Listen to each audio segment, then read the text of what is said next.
Hello, everybody. I am Katrina the Christian, and this is Katrina's Word from the Lord. And today's words are grace and assurance. Election can be defined as the gracious purpose of God.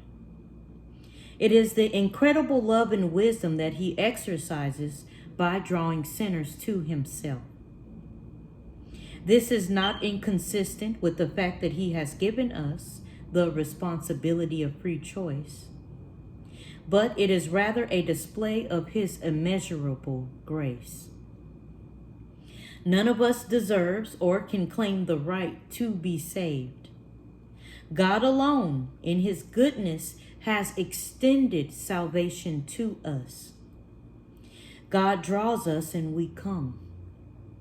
People who truly come to Him by faith, which are those whom God has accepted in Christ and has been sanctified by His Holy Spirit, will never run the risk of losing their salvation. Believers may fall into sin through neglect and temptation, and as a result, we can lose much of what God had intended for us. We can also grieve and quench the Holy Spirit that lives in us, and also trouble ourselves with a guilty conscience, and even bring reproach, which is disapproval or disappointment, on the name of Christ, and suffer the consequences of our foolish actions. Yet we are assured of being kept by the power of God. Our salvation rests on God's grace alone and not on our works. We were known by God before we were even born. Matthew 25, verse 34 says, "Then shall the King say unto them on His right hand, Come, ye blessed of my Father, inherit the kingdom prepared for you from the foundation of the world." Okay, we don't fully know how God does what He does. Romans 11, verses 33 through 36 says, "Oh, the depth of the riches, both of the wisdom and knowledge of God! How unsearchable are His judgments, and His ways past finding out! For who hath known the mind of the Lord? Or who hath been His counselor? Or who hath first given to Him, and it shall be recompensed unto Him again? For of Him, and through Him," yes, verse 36, "For of Him, and through Him, and to Him are all things, to whom be the glory forever. Amen." Okay, God's grace is a mystery, not a mistake.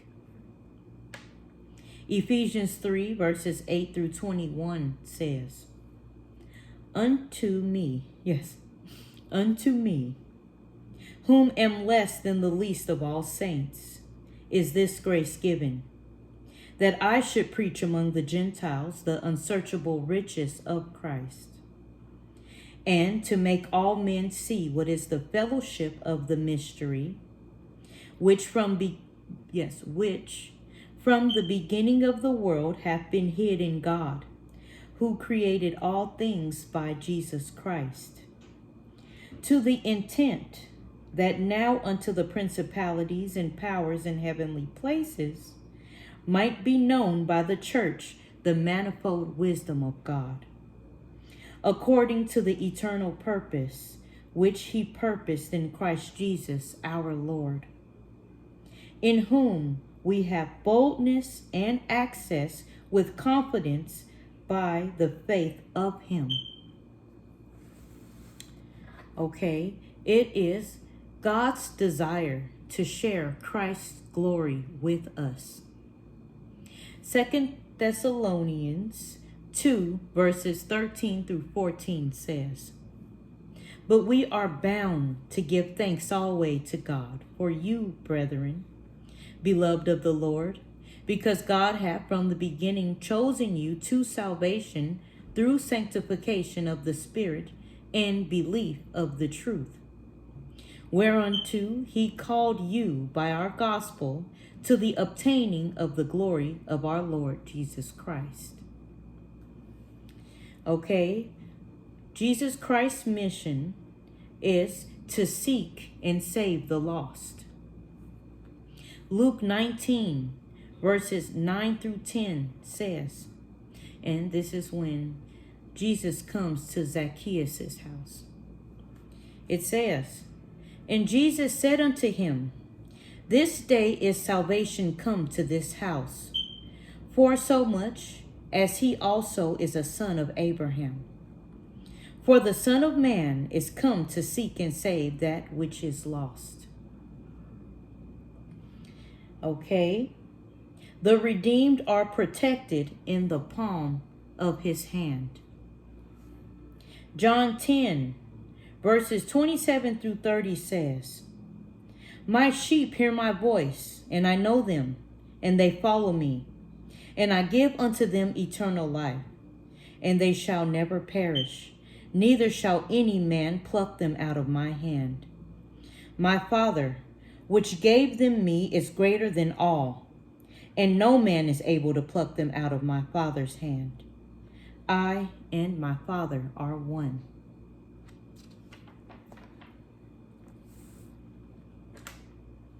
Okay, as believers, we are kept safe and sound by a faithful God. 1 Thessalonians 5, 23 through 24 says, and the very God of peace sanctify you wholly. And I pray God, your whole spirit and soul and body be preserved blameless until the coming of our Lord Jesus Christ. Okay, faithful is he that calleth you, who also will do it. Okay, God can be trusted to keep all of his promises.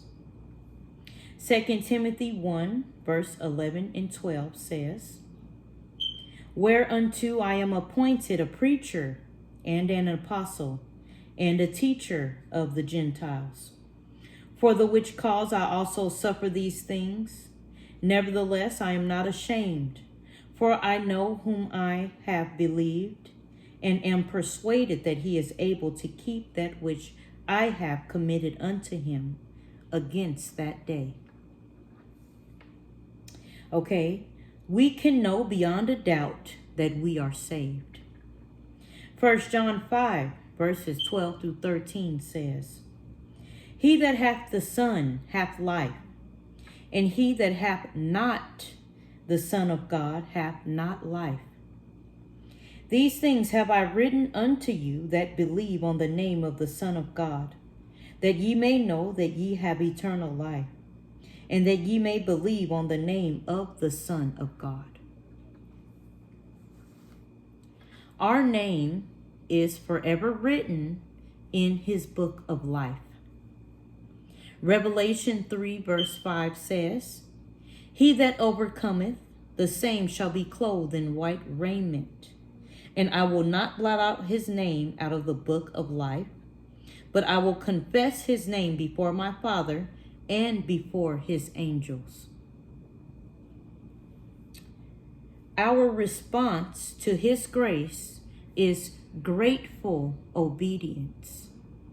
Okay, 2 Corinthians 7, verse 1 says, having therefore these promises, dearly beloved, let us cleanse ourselves from all filthiness of the flesh and spirit, perfecting holiness in the fear of God.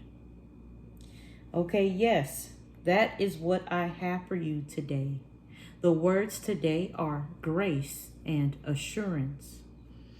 Okay, and if you would like to receive God's grace and have your eternal salvation eternally secure, all you have to do is believe on the death, burial, and resurrection of Jesus Christ.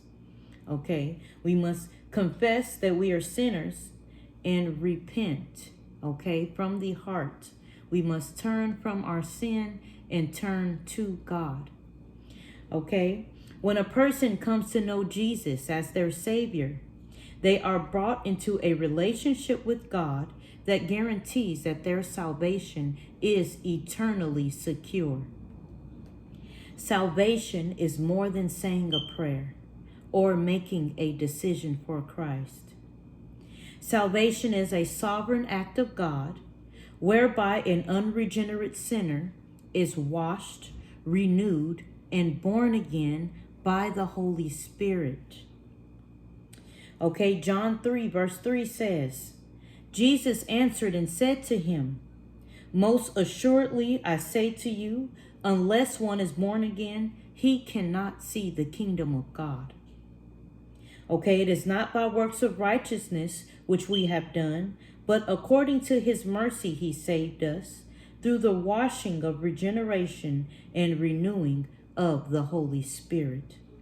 Okay, that was Titus 3 verse 5. When salvation occurs, God gives the repentant sinner a new heart and puts a new spirit within him. Okay, Ezekiel 36 verse 26 says, I will give you a new heart and put a new spirit within you. I will take the heart of stone out of your flesh and give you a heart of flesh.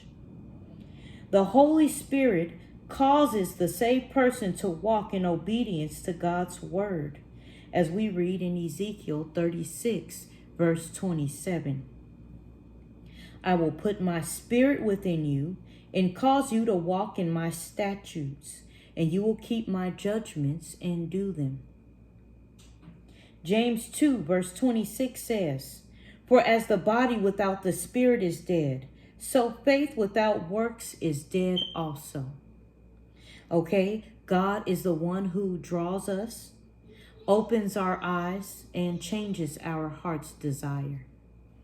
Okay, no one can repent and come to God unless God draws that person to himself. Okay, and if you feel like God is drawing you to himself right now, I would like to share a prayer of repentance with you right now at this time. Okay, we can touch and agree so our prayers will be heard on high. Okay, just repeat after me. Heavenly Father, I admit that I am a sinner, and I ask for your forgiveness. I believe you died on the cross and rose from the dead. I turn from my sin. I repent of my sin. I invite you inside my heart and in my life, and I want to trust and follow you as my Lord and Savior. Okay, and we ask all of these things in Jesus' name. Amen. Okay, yes.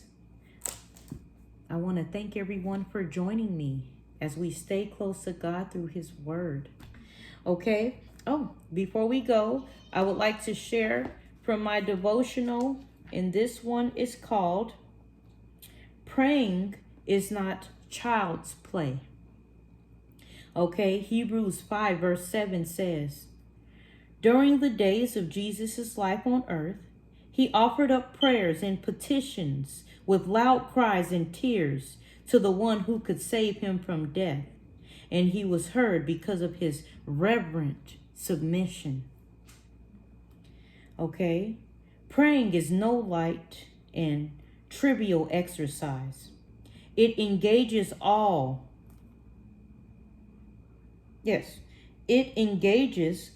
the powers of man's moral and spiritual nature, as is evident in the scripture verse above about the praying of our Lord.